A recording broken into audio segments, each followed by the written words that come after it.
and I'm the Interim Executive Director at the University of Richmond Museums, and we're here tonight in honor of the exhibition Duane Michaels, the Portraitist, on view in our Harnett Museum of Art until November 18th. The exhibition was organized by Curatorial Assistants, Traveling Exhibitions, and curated by Linda Benedict Jones, former photography curator at the Carnegie Museum of Art and current adjunct professor at Carnegie Mellon University. The exhibition and programs are made possible in part with funds by the university's Cultural Affairs Committee and funds from the Lewis S. Booth Arts Fund. I'd like to personally thank all of the University Museum staff for their hard work, creativity, flexibility, and good humor to get us to tonight with a number of beautiful exhibitions open and ready for visitors, and especially ready for our campus community of faculty, staff, and students to enjoy and engage with. And I also want to thank the Maudlin Center for the Arts staff, our ideal professional partners who are always calm, cool, organized, passionate about all the arts, and enable us to host events like tonight.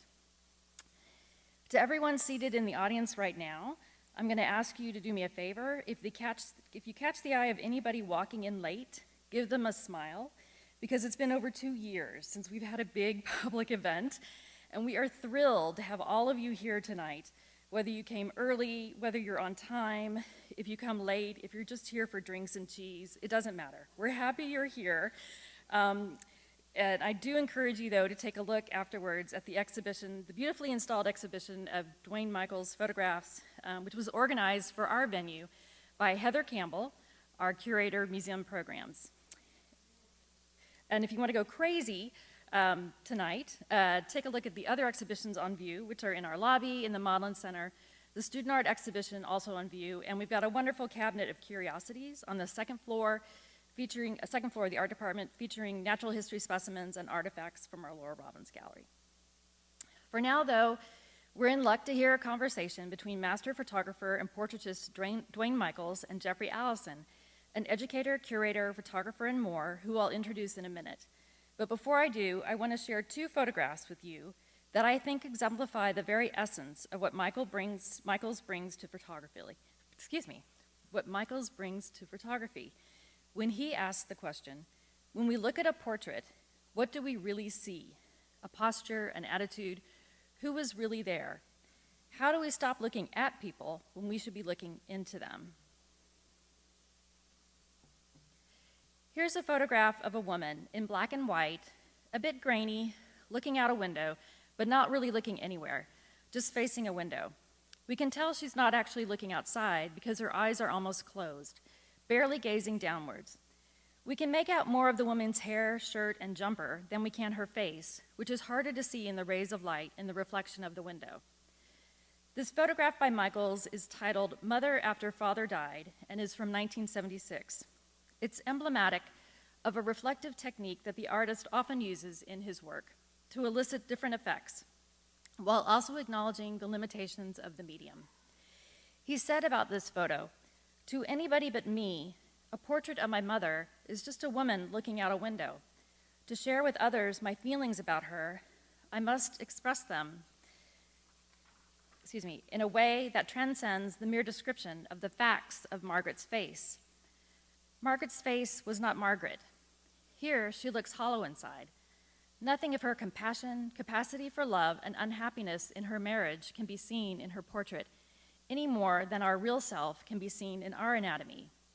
And yet, and these are my words, not the artist's words, what we do see is a woman caught in a moment in which she is lost within herself, in a thought or in an emotion that she probably didn't expect to be captured, much less shared with people and audiences in a theater and in an art museum in 2022. And then here, this is a photo in which you see an older man staring at the viewer, a woman by his side, and the profile of a young man in front. When you learn the title, A Letter from My Father, from 1975, you begin to get some context. But things change radically once you read the handwritten text by Michaels beneath the image, which reads, "As long as I can remember, my father always said to me that one day he would write me a very special letter, but he never told me what the letter might be about. I used to try to guess what I might read in the letter, what mystery, what intimacy we would at last share, what family secret could now be revealed.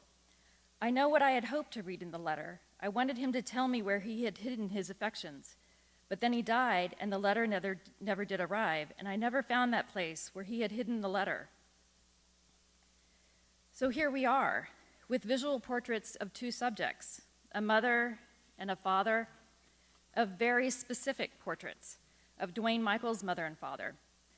But as the artist has said of his work in general, our faces are composed of two eyes, a nose, one mouth, two ears, topped off with a hat of hair. Automobiles have 4 tires, a motor, 1 steering wheel, 2 or 4 doors. In these things, we invest our emotions and ideas about what they mean, but they have no meaning without us. They just are what they are. So when we look at these portraits by Michaels, we get an idea of what his father and mother visually looked like, but the person we really start to learn about is Duane Michaels, who in his unique approach to portraiture is teaching us how to see the people in his photograph. By literally putting reflection in the image of his mother or writing the caption under his father, Michaels shows us who he is, who the artist is, and what he sees and wants to share with us. So to follow that line of thought, tonight, Jeffrey Allison will continue to help us get to know Duane Michaels, who we are so delighted to have with us via Zoom for this conversation. Jeffrey is the perfect person to lead us in this discussion. He is the Paul Mellon Collection Educator and Director, statewide programs and exhibitions at the Virginia Museum of Fine Arts, and a professional photographer. He holds a BA in photography from Virginia Intermount College and an MFA in photography and film from VCU. He has curated numerous exhibitions and has taught photography for over 30 years at several colleges, universities, and the VMFA. Please join me in welcoming Jeffrey Allison to the podium to begin our program. Thank you.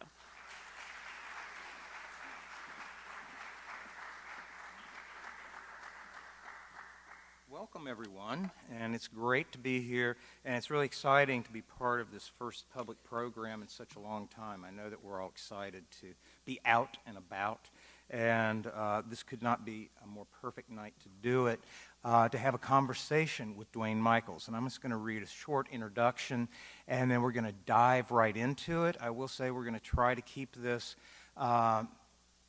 to 46 minutes. And then we're going to open it up for questions. So we'll see how that goes. It's going to be a wild and wonderful night. Duane Michaels is known as one of the great photographic innovators of the last century, and I would add, is still that great innovator now in the 21st century. He's widely known for his work with series, multiple exposures, and text, and since 2015 has also worked in short film medium, and I want to talk to him a little bit about that. He approaches life and his creative output with a grand curiosity, enormous energy, and constant innovation. He's been called the anti-photography photographer, and first made significant creative strides in the field of photography during the 1960s when we were all instructed to go out in the street and make street photographs or go into the woods and shoot like Ansel Adams, and he chose the opposite direction. He has shot numerous commercial works that we might surprise you with some of those tonight. I bet some of them are at home in your album collection, your CD collection, or your audiophile collection, perhaps. His musings are poetic, tragic, and humorous all at the same time. And if you haven't had the opportunity to see the exhibition today, go tonight, and I think you'll discover exactly why he is one of the most important photographers of both the 20th and now 21st century. So I welcome Duane Michaels to Richmond once again. He was here at least once before, years ago, and even if it's only via Zoom, it's going to be great. So welcome, Duane Michaels.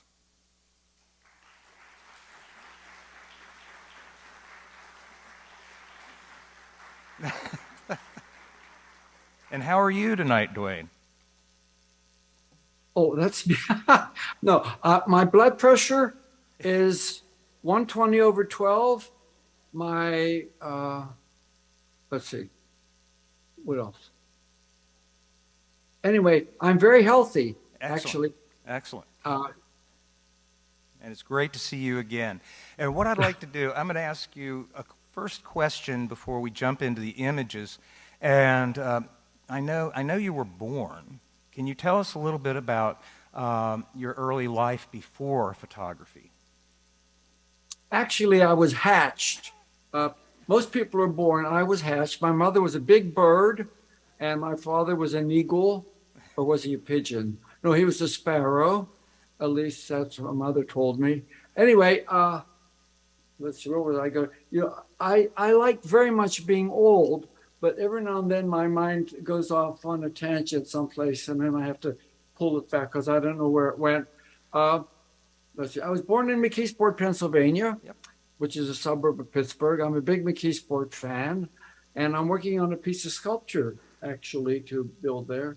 And then I went to the Army, and I ran away from home. And then my mother gave me a one-way ticket on a bus to Texas, and I came back. And then I went to the Army, and then I took pictures, and now I'm here. All right. I don't think that's adequate. That's pretty good.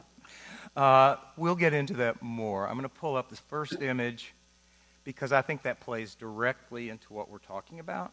If I can get this to work. Oh. Oops. Now we've gone too far. Oh. There we go. There. Technology, folks. And I believe that eventually you went on a trip to Russia and borrowed a camera, and it's one of my favorite stories that I know about you, particularly the camera that you took. Could you talk a little bit about that and how much you really knew about photography when you started? Well, when our relatives came from Chicago, my mother would photograph us in the backyard with her Brownie. It was like, Margaret, or Emma, look, chin up, everybody. So it was a habit. It was a bad habit. Everybody took pictures, and there was always something magical about it. But I was never a photography buff. I didn't even have a camera. I took one course once when I went to Parsons, and then I got a job as a graphic designer. And then at 14, I went to Texas to work on the wheat crop, which was a disaster. And then 17, I went to Colorado. I always had a bug up my you-know-what. And I liked adventures. While I was at Time Inc., I found out you'd go to Russia. So I borrowed Tom Lacey's Argus C3, little $13 camera. And I learned how to say in Russian, "May I take your picture?" I went with no pretensions to photography. I was just a snap shooter, but I discovered that I'm a natural. I'm very good. The way Mickey Mantle, when he was 10 years old, was hitting home runs. I was taking good pictures. I felt very comfortable. But I had traditional ideas about photography as a way to record an event. This was in St. Petersburg very early in the morning. This little boy was following me, and I thought, aha, he's an NKVD agent, and they can't fool me. And then he stopped, and he came, and he held his hand out, and he opened his palm, and there was a little red star in it, and then he walked away. It's a lovely photograph. Should I say next or something like that? There we go. This is an important picture. I was very excited about Atjay, and I did a project called Empty New York. And this is a particularly important picture. I did this in 1964. And we just published, I think it was 64. We just published a book on it in England called Empty New York. And anyway, you see the white jacket back there on the left? Yes. Well, that was very important because I look at this, and you can see me in the mirror. I was photographing through the glass of the door. I thought, that looks like a stage set, and that's where the barber comes in. He puts on his barber suit, his little white jacket. He does his barber act all day. And I began to look at all of these rooms, Atjay's rooms, as stage sets. And then it was just one step to go and people to stage set. and make my own drama happen. So I've always stayed. very early on, you were already getting this sense of narrative that could be created through photographs? Yes, this was an inkling. But then the question was, well, once I have my stage set, then what happens? And I abandoned the role of being a photographer as an observer, and I began to think of him more as a storyteller, a movie director, although I didn't label it that way. But that freed me. Everything I did freed me from the tyranny of photography. And when I mean tiramisu of photography. I like tiramisu. Anyway, do we have a tiramisu? No. Anyway, so like this is two people passing each other, two guys coming down the street. I had to find a narrow corridor, and then it had to be so narrow, the sidewalk, that they had to see each other. And then they pass each other up, and the one guy thinks he knows the other guy. And then as he goes on, he looks again, and then he leaves, and the other guy turns around. There are many interpretations. This could also be a gay cruise of two guys passing each other.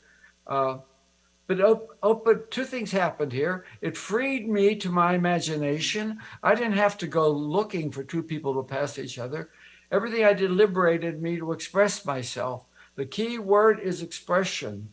How well do you express yourself? But then you have to have something to say. So what do I have to say? It's getting back to my mother and father, you know. A picture of my mother and father tells you nothing about them. It shows you what they look like. But when I wrote a letter to my father, that was important because that's what did not happen between us. And it liberated me. You must not get trapped into a style. You must not get trapped. Only you can liberate yourself. Anyway, then I went to Egypt. I did a book for a French publisher. And while I was there, I built my own pyramid. When I was a boy, not a little boy, I used to build model cities. And it was quite natural for me to build a pyramid. I love these pictures because I became an actor in my own drama. And you have to realize your life is a story, and each one of us is an actor in our own drama, our own theater, our own life. And your life is more important than anybody else's because it's your life. And maybe you didn't go to Russia, maybe you didn't go to the moon, but just what happens between you and somebody you love. There's a story. You don't have to go looking for somebody. I don't want to see what something looks like. I want to know what it feels like. And this is my mother, my father, and my brother, and they were in my apartment on Charles Street. And my dad, when I went to school, as I said, in Colorado, the night before he left, he said, I want to write you a letter. And we used to joke about it. I said, when are you going to write that goddamn letter? And he said, oh, one of these days. It never happened. This is called Heisenberg's Magic Mirror of Uncertainty. And I'm very much interested in quantum. And French Vogue, this is a mirror I found in an antique store in Bath in England, and I brought it back on the plane. And it's too complicated, but when you get to the bottom of all the energy, the quarks and the larks and the darks and the parks, Heisenberg said you cannot predict the position or velocity of any particle. And every time she looks in the mirror, she changes. And the act of changing the mirror changes what she controls what the photograph will be. The way I will invent this very next sentence I am about to say, which is I will invent this sentence which I am about to say, which I will say I have invented this sentence which I am about to say. That's marvelous. That's marvelous. See, I didn't walk down the street, look in a window, and watch a woman looking at herself in a mirror. See, uncertainty permits the possibility of anything. Everything is subject for photography, not reality. Even reality is up for grabs. Nobody knows what is time. And don't show me a watch. What happened to yesterday? What about tomorrow? This is exciting. It's an enormous mystery. We should photograph mystery, not facts, because facts ultimately are mysteries. You must liberate yourself. Absolutely. This is called Yeah. Grandpa Goes to Heaven. I've done a number of things about death. In my first book, I did The Spirit Leaves the Body, Death Comes the Old Lady, and then the man in the subway becomes a star. And this is I used to live in the country in upstate New York, and this is Lyman White, a local farmer. And this is, I think, a very charming idea of what happens when you die. And when I say what happens when you die, I don't mean corpses. I don't mean cemeteries or people in black crying. No, literally, what happens? Damn it! Look at that. He's saying goodbye to his. And this is called. The next picture, please. Okay. Yes. This is called Things Are Queer.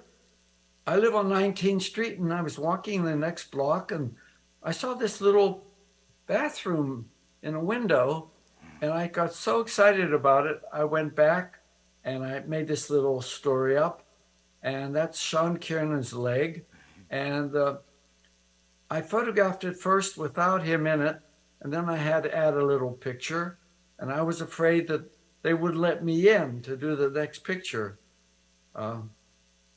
I love the scale of the big finger. It's, what hell's going on here? Indeed. Yeah, no, really. Anyway. Woo! Woo!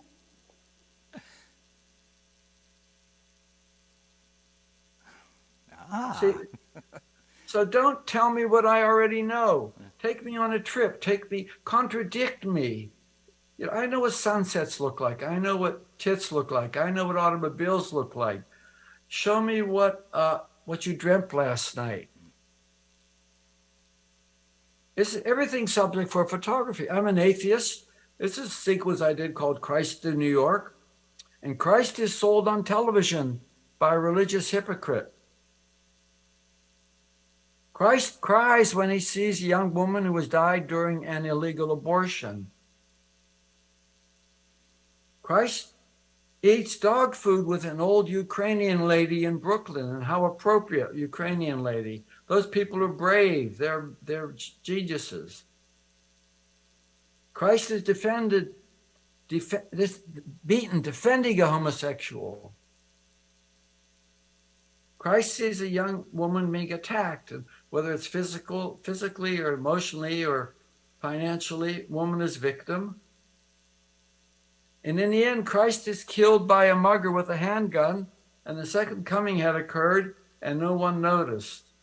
I think that's terrific, It's incredibly timely and timeless at the same time. These are subjects that are always important. Look at abortion. I mean, look at the Supreme. Where are let's say women's anger. Where's anger? Don't be so fucking polite. Be annoyed. Get in somebody's face.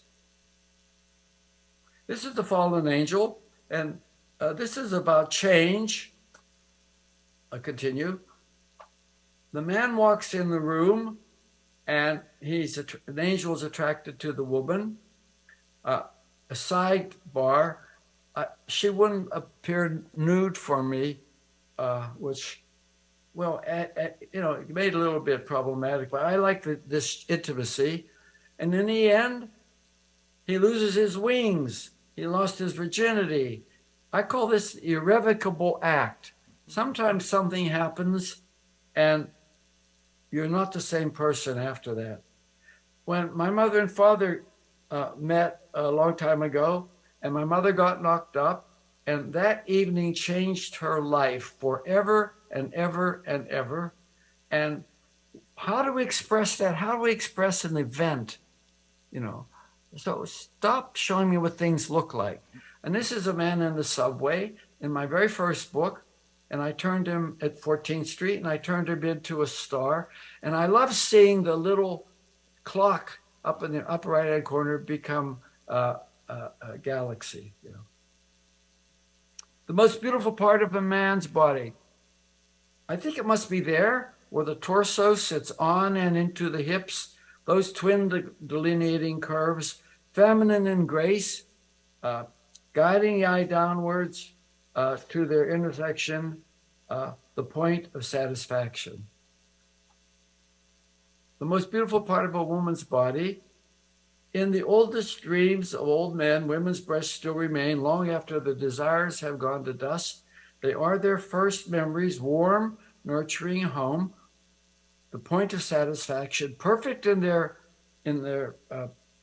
gracious arcs. Women wear their breast as medals, emblems of their love. You must annotate. You must annotate. Everybody knows what tits look like, but what do you think about them? What is your response to them? And don't just show me big jugs. That's nothing. That's size. Never confuse size with anything. I'm talking to myself now. No. Shh. Yeah, it's really interesting to see as we move through these how you do add more and more of your own handwriting on the photographs and create the true deeper meaning of them. And this is another great example of that, especially where you're marking out the top. Well, the work should be vulnerable. Everybody wants the perfect print. I'm not interested in the perfect print. I'm interested in the perfect idea. I'm interested in one sentence that will touch you. And this says, all things mellow in the mind, a sleight of hand, a trick of time, and even our great love will fade. Soon we'll be strangers in this grave. That's why this moment is so dear. I kiss your lips and we are here. So let's hold tight and touch and feel. For this quick instant, we are real. I mean, that's it. That's it. This is a classic human memento mori, the classic idea of the transition and ultimate death. The one thing we'd ever talk about is death. Dead. Dead as a doornail. Dummy, you're dead. Lay down and close your eyes. Okay, next. And that's you. Yeah. This is the New York Times asked 5 photographers, I think, to do a self-portrait for the magazine. And I did this one, and it's called I Think About Thinking. Who cares what my face looks like? What's interesting is my imagination. Long after my face has worms, I'm going to be cremated. I already paid up front.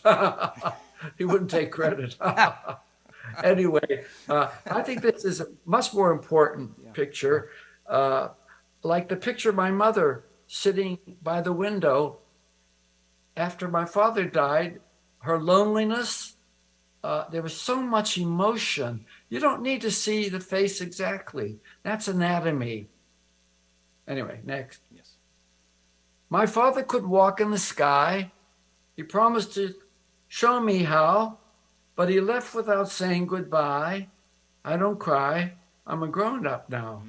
I love this picture. He's walking in the fucking sky. Look at that. And anyway. Yeah. And this one with the shoes is super fascinating. This is about being gay. Forget about Maplethorpe. He's full of shit. This is called The Unfortunate Man. It said, the unfortunate man cannot touch the one he loved. It had been declared illegal by the law. Slowly his fingers became toes and his hands gradually became feet. He began to wear shoes on his hands to disguise his pain. It never occurred to him to break the law. Sin a little, just don't hurt anybody. I mean, you are what you are. Oh, can we go back to that for a minute? Yes. I'm going to give you my gay lecture. Number one, everything in nature is done in abundance and variation. Nature makes 35,000 kinds of butterflies, 28,000 kinds of beetles and counting. And there's variations in skin and color and hair. And in the sexual spectrum, some people are 100% straight, some people are 90% gay, whatever. It's a variation on the spectrum. There is no one right or wrong. It's a variation, and people are not born gay. Why is it only gay people had this decision to make? Fuck you. It's not born. It's what you are. You are. Free yourself from your own prejudices. Next. Do I get paid for saying fuck? We're keeping tally, I will say that. Yeah, we'll run a tab, but I know I don't get paid for doing it. Boom. Okay. This is called, because people believe photographs, this is called There Are Things Not Seen Here in This Photograph. This is a bar on 3rd Avenue. It says, let's see, my shirt was wet with perspiration. Let's have it. Better put my glasses on. The beer tasted good, but I was still thirsty. Some drunk was talking to another drunk about Nixon. I can't read it. Well, it's a wonderful meditation on all the things. It does sort of break that idea of a photograph being the perfect truth. And people tend to read them and think they've gotten the whole story about a place or a person, it seems to me. No, exactly. And this is, you could do that any minute. And writing always goes with photographs. When you pick up a cover of the New York Times and it says, Donald Trump farts at a Trump rally, that tells you what you're looking at, what you can't see, who, what, why, and where. There you go. No, I'm sorry. It said, what it really said was, Donald Trump the farts at a rally. That's the title. Okay, this is my first book, Death Comes the Old Lady, and this is my grandmother. She had Alzheimer's, and Death is my father, 1969, and I asked her to get up very slowly, and when she did, it's like all her particles were blowing up into the atmosphere, blowing back into nature, blowing back into the universe. We're all particles. We're bags of particles. Some of the bags are under my eyes. Oh, this is called The Boogeyman. The little girl reads a book and she sees this ominous raincoat. She looks in it and there's nobody there. And then she falls asleep and the raincoat comes and picks her up and she's crying and runs away with her. And I discovered when I went to Japan, in Japan they have a boogeyman. In Europe, in France they have a boogeyman. Every culture has a boogeyman. This is really special to me as well. I love the story about this. This is very interesting. This photograph touches a lot of people for a number of reasons. It's called This Photograph Is My Proof. And this is my cousin Kenny and his new bride. And that's in my old room in McKeesport. And that's my old bed. And they visited after their honeymoon. And now Phyllis died and Kenny is in his early 80s. This photograph is my proof. There was that afternoon when things were still good between us, and she embraced me, and I was so happy. It had happened. She did love me. Look, see for yourself. And long after you've forgotten the color of her hair or the sound of his voice, you still have that photograph. People always respond to this because it's a fact. When I see those pictures of dead soldiers that Brady took at Appomattox Courthouse, with their bloated stomachs and their rifles, I'm still moved by it. That's the great magic of photography. It is, indeed. This is about being old. And it said when he was a young man, he could not imagine being old. And now that he's old, he cannot imagine ever having been young. And this is I did a gay book, and this is about in the manner of Covfefe. This is a theater. The cat, the old man looking at himself in the Upper West Side apartment and looking at his memories. Next point. Here we are. I did a book about my hometown. It was called My House, called House I Once Called Home. And this is the introduction. It says, as a child, I did not understand that I was a prince, that my father was the king, although we did not live in a castle and father worked in the mill. I began to realize that in the realm of my dreams, I was the Dauphin. And through my bedroom window, I could see a spectacle of turrets and minarets float above the soiled city below like an iridescent mist. My imagination would be both my wand and scepter, and there would be no boundaries to my domain. This is portrait of Joseph Cornell, who was a real nut job. And you don't see what he exactly looks like, but this is in the manner of his mystery.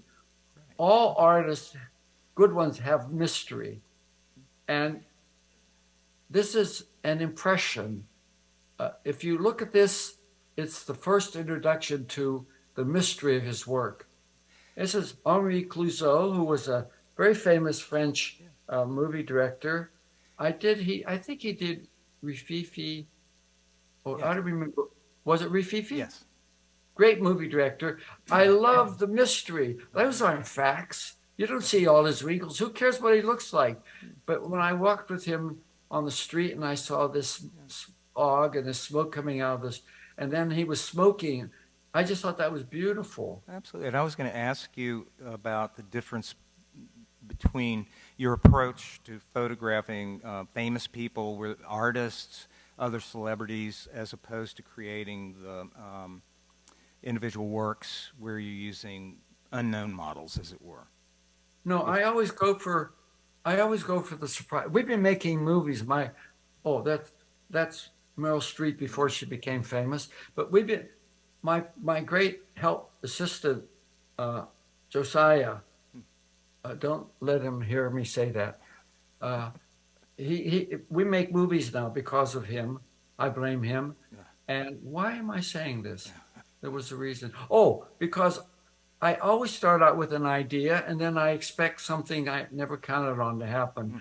I love mistakes. I love contradiction. I like the sense of discovery.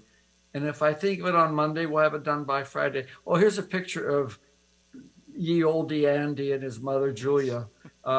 Andy was from Pittsburgh area. I knew him. Andy was another real nut job. Very, very, he oozed ambition. Write that down. That's a good one. Andy oozed ambition. It's also, is that onomatopoeia, Andy oozed ambition? Anyway. I'm adding it to my list. What's it called? Oh, I said I'm adding it to my list of Duane sayings right now. Yeah, so. Yeah. And, but talking about that, I had a great friend, Fred, and he died. We were together 57 years, and he died after 7 years of Alzheimer's and Parkinson's. He said the funniest things. He would, let's see, I'm trying to remember. Do you remember any of the funny things Fred said? They'll come to me. Oh, this is Duchamp, who lived behind me when I lived on 9th Street. And he lived on 10th Street. And Duchamp did work with a mirror behind glass. And I loved putting him behind glass. Absolutely. It was such a conceit realizing that was Duchamp that I was looking at the mirror with his wife. I think her name was, here's Balthus. And if you know Balthus's work, he always photographed young women. And in the mirror, in the end, I had his wife photograph him in the mirror. I want to read a couple of Fred Saids. Here's some of Fred said. He said things like, do you see Hong Kong, or am I hearing it too? You look like someone who's followed me all day. We don't know what we're doing down here. You don't know what you're doing, I'm going to tell. Why are you sad? Because it's Sunday, and every Sunday is somber. It's so grim outside, just keep moving along. Do you believe who you are? I have the fax machine of love. No, fax machine of truth. I wish I had said them. Well, I just did. Next. And Magritte. Magritte was a great influence in my life, and because he contradicted me. And I'll tell you, in 1960, when none of you were born, I opened a copy of Harper's Bazaar, and there was a picture of a nude lady, a photograph, full-page photo of a nude lady holding a mirror in front of her, and she was reflected in the mirror, and that was impossible. What the hell is this? What's going on here? When was the last time you looked at a photograph and thought, what's going on here? And then I realized it wasn't a photograph. It was a painting by somebody named Magritte, and that changed my life. I got so excited because of the contradiction. See, my value to you, again, is not to tell you what you already know. My value to you is to contradict you and annoy you and make you and put a bug up your ass, but in a nice way, in a nice way. In a nice way, in a nice way. And I'm going to move forward a few, although I have to show this one so that we can see some of the other types of work that you've done. And I know I'm looking for a story. Go back to the other one. That's my self-portrait in a tomb in Egypt. What a conceit to photograph yourself in a tomb. They practically invented death, and you end up in a tomb when you're dead. I love that picture. It's one of my... Oh, absolutely. And let me get to... I'm going to find a couple of things. These are my jobs. Yeah, and you have a wonderful story about photographing Sting and the Police, I think. Yeah, well, what happened was, first of all, I love doing jobs. I'm the complete photographer. There are those photographers, who have only do exhibits and get in museums, and there are those people who do jobs but photographers and never got into museums. I've done both, and I'm no photo snob. I was starting out, and a young woman came up to me and said, "Are you Duane?" I said, "Yes." "Who wants to know?" "No." I said, "Yes." And she said, "What are you doing here?" I said, "I'm making a living." And she said to me, "I never sell out." And I said, "Honey," I didn't say I thought, "you have nothing to sell." It's much more difficult. You can go take 100 pictures of your girlfriend's ass, and oh, that's my work. That's my ass. That's your work. And then when you do a job, you don't get half-assed back if your job is half-assed. It's and I'm proud of this. I'm not a photo snob at all. This was a great assignment. So I was out in LA going to meet Sting and company. I didn't know their music, and I heard this song. When I got there, I said to Sting, "I think I heard one of your songs. Do you have a hit?" He said, "Yes." And he said, "What song was it?" And I said, "It was Do You Really Want to Hurt Me?" And that was Boy George. So that was very awkward, but they were nice. Anyway, but in the beginning you saw life covers. I've done life covers and everything. Next. Are we out of? There we go. Oh, this is a big campaign I did for Mass Mutual. This went on for 9 years. Terrific. And moving on, I want to just mention this and ask you one other question, and then we're going to have to open it up for our wonderful audience to ask questions. But if you could just speak a little bit about this wonderful series of working with fans. Yeah. Well, I lived in the country with Fred for 44 years, but I would never do an Ansel Adams. But I got very much involved in Hokusai and Japanese work, and I love Japanese fans. And I thought, well, why are your photographs always squares and rectangles, sometimes ovals, circles? So I began to do fan-shaped photographs, and this was actually done in New York. That was in a snowstorm, and I said to Fred, "That's through my window looking down on 19th Street."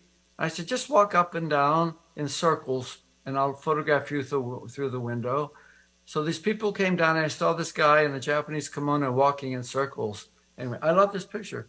See, I love doing what I've never done before. Yeah. And that brings me to my last question before we open it up, and we'll try to keep, get to the audience as quickly as possible. But if you could just say something about taking up this idea of making films. And I've watched a number of them, and they're just amazing, and they range from hilarious to poignant. Well, the one we're doing right now, it's called, let me think, it's called The Oh, there, woo! Hello. Woo. We're back. I have my teeth. Anyway, we're doing one called The Hobgoblin's Garden.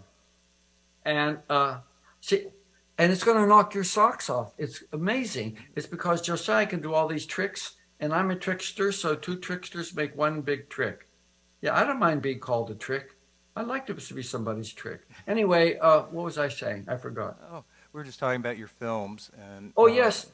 I'm a storyteller, and this is a logical conclusion of starting out with sequences, and sequences led to more larger sequences and variations. And now Josiah kept saying to me, why don't we do something with these little cameras? And we did. We've made over 45 of them now. That's amazing. And there's no end in sight. Good. I'm glad to hear that. And for the audience, I want to let you know that you can go online and that there are a number of these that are available for you to watch. Many of them are fairly short. And is it the Houdini's Magic Society is one, something like that. That's just a hoot. And you're wearing the Mad Hatter's hat in that, I believe. So. Yeah. Well, I am a Mad Hatter. And don't be embarrassed by your idiosyncrasies. Be glad you have them. Your art and your true self lies in your idiosyncrasy. I can't say that word, but you know what I mean. So not that part of you is like everybody else, that you're comfortable. No, you should be uncomfortable. I agree. And speaking of being uncomfortable, we'd love to open the floor for questions. We have 2 microphones so that someone can come up and everybody can hear. So don't be shy. No, I'm not shy. Why should you be? And we've even turned the lights up, so now Duane can see you all, by the way. I know where you live. Oh, somebody's got to have a question. Let me ask you a question, Duane, while we're waiting. And that Sure. you must have, I know you've been interviewed a million times, both in person and in press and all of that, but has there ever been a question you'd like to answer that no one's asked? That you're waiting to answer? Yeah, no, let me think for a minute. Well, I think the thing that, as I get older, how much older I can imagine at 90, but and I'm doing more work now than I've ever done in my entire life. I know you have some old people in the front audience. Let's hear it for my people. But yeah, you. No, but see, I've never done that before. I feel uncomfortable in my comfort zone, and I can't wait to find out what's coming out of my mouth next. I think 2 things. I'm completely disenchanted with our species. I don't think I want to bring children into this world. I feel like I'm in Berlin in 1930. I think Trump is a Hitler wannabe. And you've got to fight for democracy. I went up to Trump Tower 3 times to march. I tried to pee on the wall, but I was arrested for my dick was too small. And anyway. There's a wonderful photograph of you holding a sign standing outside of the Trump Tower. I have to apologize. No, I don't, if I offended anybody. But I wish you'd ask me a question, because I will give you an amazing answer. And when you leave, you'll be so sorry you didn't ask me a question. You're going to wake up in the middle of the night and go, dang.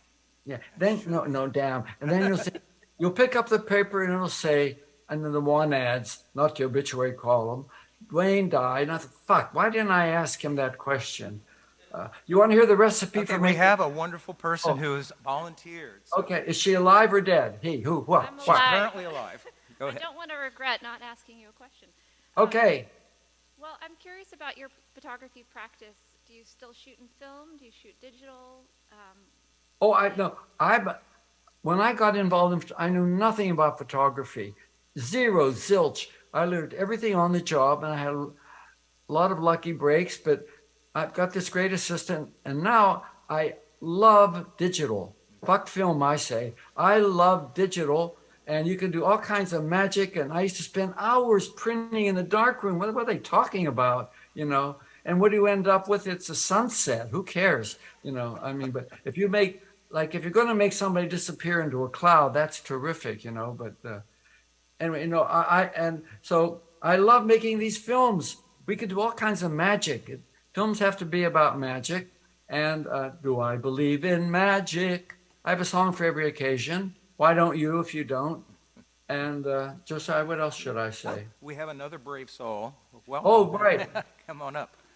Hi. I just wanted to know if you have any insights on like through your life, how did you balance the need sometimes to have to like make money and make a living out of your art? Whoa. There's no conflict. Make money, make money. And then you can do your art. Okay. And don't even use the word art. I hate the word art. Art sounds like Andy Warhol. You know, I mean the whole flu. Get over it. Art fart. No. I call it expression.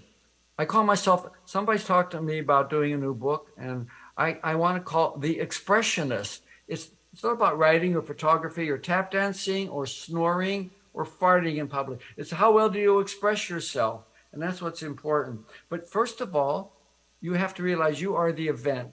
It's not Ansel Adams or anybody. You are the event. And find out what that is before it's too late. There you go. And we have another question. Good evening. I really want to applaud you. You've solved a mystery that's been in my mind, and I've realized this evening that you have been living in my head for my whole life. And so I only get a few glimpses of what you are, which is very amazing, and it helps me understand myself. My question is, would you describe your life's work as a school? And I'm not an art or art major, but I know there are many schools of occupations, art and whatever, but how would you holistically, if you had to say, I never have heard of you, I have to admit, and so that's another, but if you were to reach out to someone or interact with them, how would you describe what you have done with your life and your art? Oh, I know exactly what you're talking. You know what it is? I tell students, I just did a workshop up in Maine, and they made a getaway. The first night they went over the wall and they never came back. I just said that. That's not true. No, but I tell students or whatever, I'll tell you what I tell them. Two things. Number one, you must, if you leave this school, if you leave this audience asking fewer questions than when you got here, then you didn't get an education. The thing about me is I find life curiouser and curiouser and curiouser. I asked my own question. Early on, I began to ask questions. Without curiosity, you're somebody else. You're defined by church. You're defined by your family. You have to define yourself. Be curious. And I'll tell you the other thing. I want to tell you the recipe, the Hungarian recipe for making chicken goulash. You ready? First, you steal a chicken. But that's funny. Nobody laughed. Where'd you get, what is this? Where'd you get these people? Okay, never mind. No, ask me questions, please. Yes. We have another person coming up. Now they're fighting over it, Duane. So, oh, good. You know. Hi, Duane. Yes. I was wondering, is there anyone that you wish that you would have been able to photograph that's passed away that you didn't get a chance to? And is there anyone currently alive that you hope to photograph? Yeah, absolutely. I love James Joyce. I call James Joyce the first Cubist writer. And I also love Lewis Carroll. These are my heroes, not Ansel Adams. James Joyce, Lewis Carroll. I like anybody who amazes me. When Cocteau was a young man, Diaghilev asked him to collaborate on a ballet or some kind. So Cocteau said to Diaghilev, "What do you want?" And Diaghilev answered, "Astound me. I want to be astounded. I do not want to be bored, and I can't stand." I call it fast food language. You know, have a good day, but. You know, you have to, even that's fast food language, but you have to, everything at your disposal, you have to investigate. Take nothing for granted. And I think the other part was if there's anyone that is alive that you have not photographed that you would want to. Well, I did photograph Donald Trump, which was a disaster. I mean, he was a disaster. I really hate him. I mean, you know, no, he's so scary. Let's not talk about him. Oh, you brought it up. Shut up. Don't tell me what you want. Anyway, but I just want to somebody that I would like to, but I haven't. Oh, yeah, I tried to photograph Viggo Mortensen, and all I got was the salt. Morton salt, get it? Keep up, keep up. And Who we have, could be oh, go ahead. good? Viggo Mortensen's salt, the son of Viggo Mortensen. Oh, that other picture was Meryl Streep, Yeah. and she is so nice. You couldn't believe how nice she was. I mean, adorable.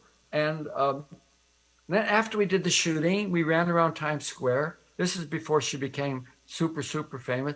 She asked me to, I went down to her apartment on Broadway, and she had made an apple pie, my favorite pie. Can you imagine? Wow. And we had coffee and apple pie that she made. And then I met her years later. There was an event where we were both getting an award from the French government, and she was there, and she remembered me, and I was so embarrassed that I thought she wouldn't remember me, you know. I don't think anyone will forget you, Duane. We have another question. Question, please. Yes. Hi, Duane. Yeah.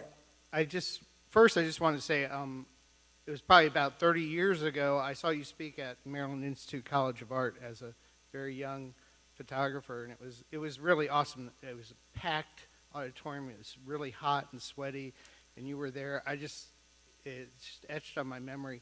And part of being interested in photography was looking at your work in magazines like Aperture and all these highfalutin photography magazines, and your photography seems so unpretentious yet mysterious, as you described. So how did you move from, like, your techniques and everything were kind of felt a little bit more homemade and not as precious as some of the other photographers that were coming up?